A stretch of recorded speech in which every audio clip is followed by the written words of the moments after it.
Welcome to Small World Late Night. I'm your host, Small Time Hero. Well, kind of. So I'm not on my practical set, but I am trying to bring you some content. And while I get that content together, I just wanted to let you guys know what exactly this show is about. So as you guys know, I am a huge nerd, like big time comic book reading, comic book collecting nerd. And I watch Star Wars and I watch the MCU, the DCU, HBO Max, all of the greatness that comes with being a nerd. And I want to talk about those things with you guys. And so I created a platform where I can fuss and cuss and talk about all of the things that are going down in the comic book world or in my world. It's Small World. And I also added a performance and interview element because those are things that I really enjoy from media.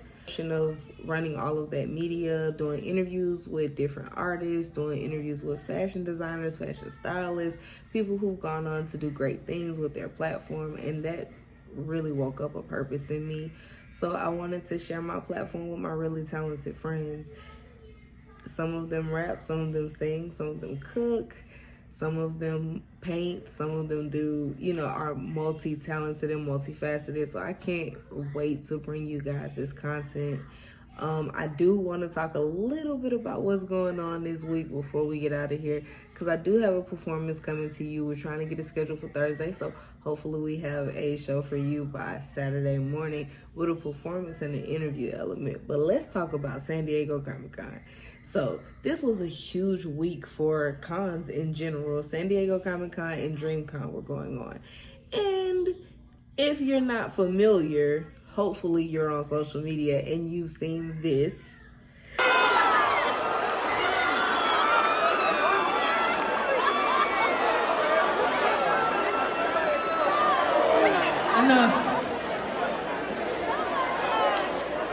Everyone give it up for Little Baby. Wait, no, not that clip.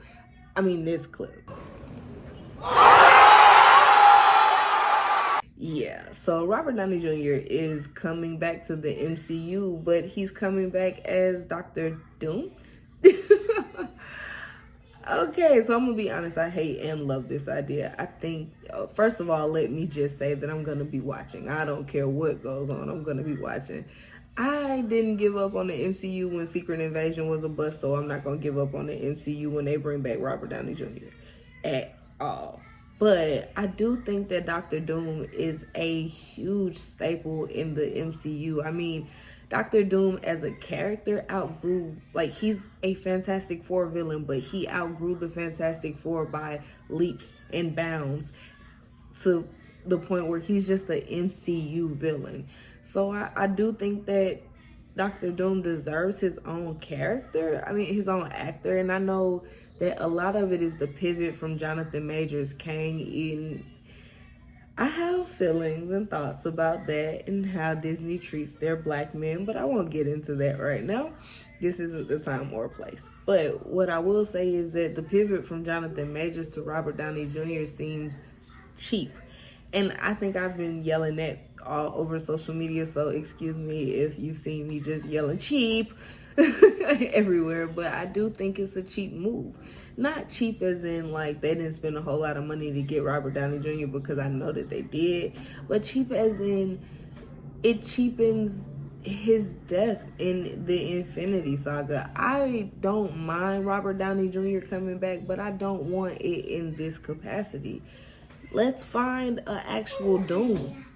Let's not do that. Is that Dr. Doom is going to be a Iron Man variant, and I feel like that even takes away from the idea of Dr. Doom. Okay, and I understand it's a lot of people comic book. Don't shake your comic books at me, okay? I understand that there is a possible way that Iron Man is a Doom variant. I get it. It makes sense. Yes. But for people who actually like Dr. Doom, this is weird. It cheapens the character. And while I will be watching, I just want to see what they do with it. And with the Marvel Cinematic Universe, I know that they have the capacity to turn this into a great move and reignite casual viewers, because the one us that have been watching for a while have been watching for a while. So that's not changing anytime soon. So I just think that it was a weird, very weird move, but I'll be watching. Marvel, I'll be watching. I did want to talk about the season finale of The Boys because... Holy fuck! That was diabolical! The Boys season 4 has ended, and what a fucking ride has it been. Oh my goodness, Amazon is really putting the money in over there, and I appreciate it for my viewing pleasure. And like, yeah, The Boys was really good. Can we talk about that season finale? First of all, I understand that a lot of people are very, very upset with Starlight because of how she reacted to the shapeshifter basically sexually assaulting Huey. It was very, very weird. I don't understand why they wrote that like that. I don't know if they explained it at this point or if they're going to explain it at this point, but they definitely threw me off with that. I mean, they fixed it at the end where she was just like, you got to get an STD test, but that was so weird. That was so weird. But that's not even the big part. Victoria Newman is dead, y'all. They killed the head papa. I thought Victoria Newman was gonna make a crossover to Gen V. I was so ready for Victoria Newman's crossover show and everything. They introduced her kid that was a soup and her husband who was a chemist. I just thought this was, wow. They killed Victoria Newman. Please, Butcher.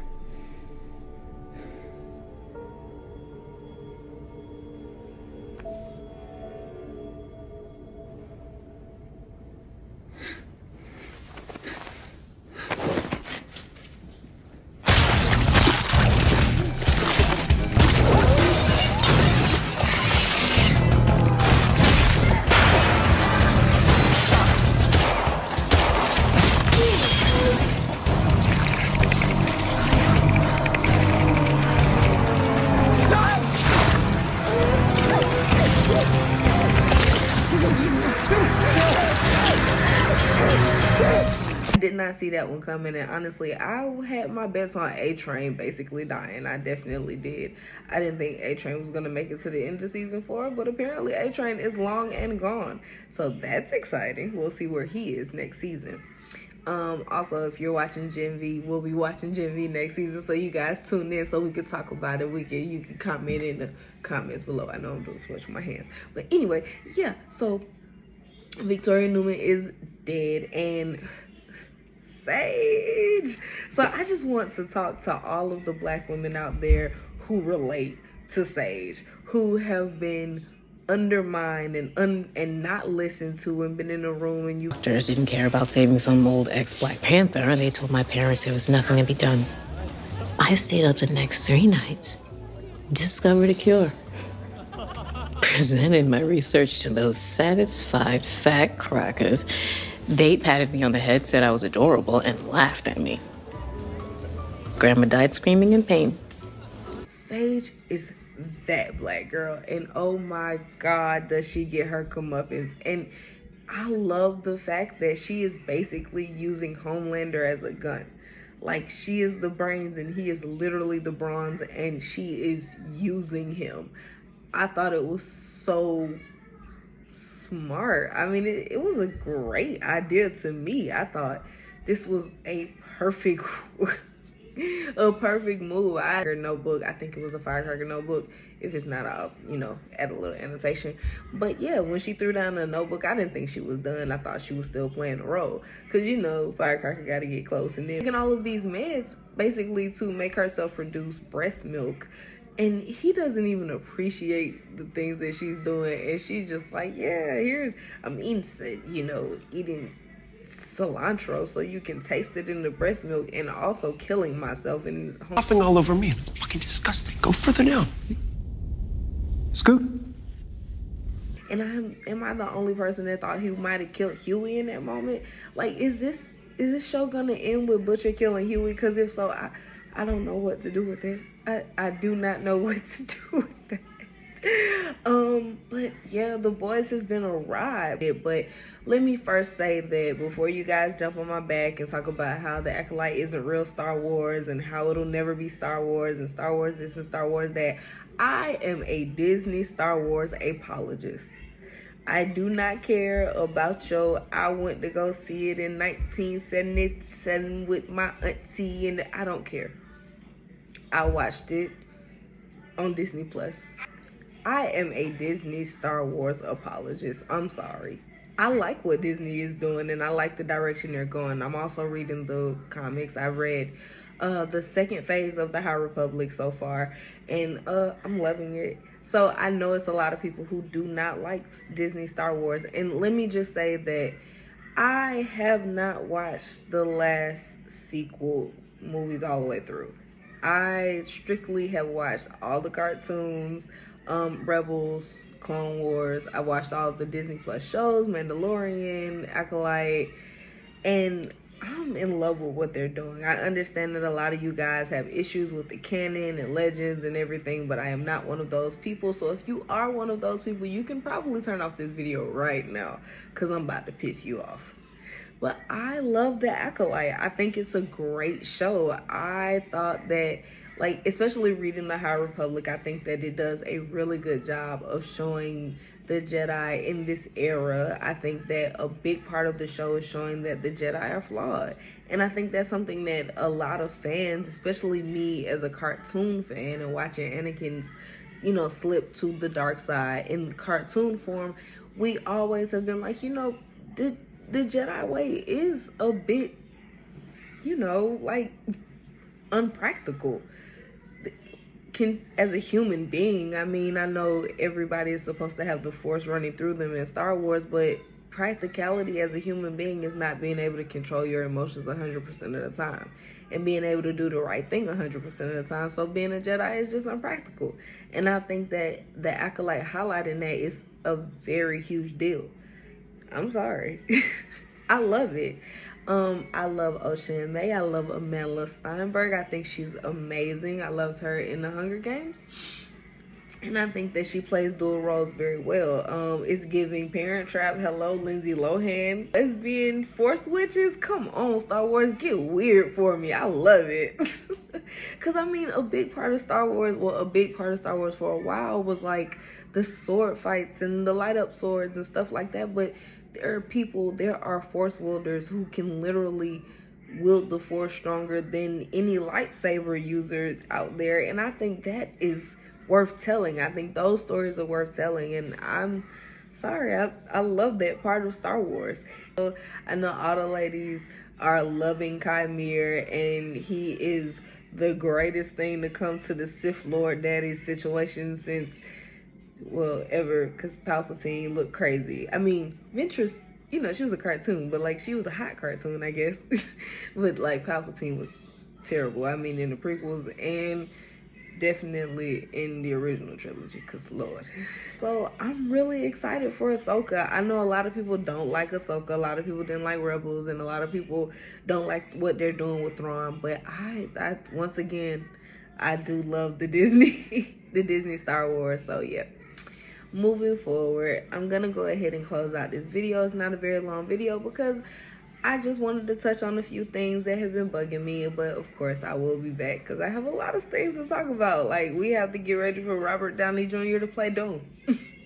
And new announcements from the MCU. We also have Thunderbolts announcements. We have plenty of things coming out of San Diego Comi-Con. Percy Jackson. I want to do a whole video on Percy Jackson. You guys know I love Percy. I love Rick Riordan. I love the whole cinematic, excuse me. I love everything that Disney is doing right now. You know, I talk bad about Disney, but I'm watching and I'm giving them my coins. So, yes. But I grew up watching reading the Percy Jackson series, so it's really, really exciting for me to be watching this as a 31-year-old woman. But yes, I'm really, really excited to bring you guys this show. It'll be more in a talk show set up later, but I just wanted to make sure that we got this content out to you guys so you know what I'm talking about. So if you decide to tune in, if you decide not to, you know, great for you.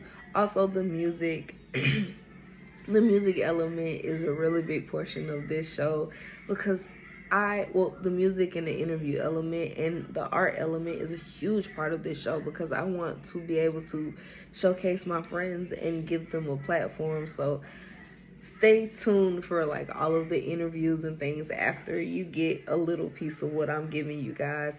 I haven't come out with the actual schedule for the show because everybody wants to do the show. No, because we're trying to get it down to a live aspect forward. Like I said, we're gonna have cooking elements. I'm gonna get my friends together for dinners. We're doing all the talk show hits. We're gonna hit all of them, except I'm not finna do the Oprah and give all of y'all a card unless y'all watch these videos and run it up and we can get monetized, and then you get a card, you get a card, you get a card, you get a card. But yes, guys, I am truly, truly, truly excited to bring you guys this content, and I can't even say how excited I am. Moving from, long form content, from podcasting, the best content we can every single time.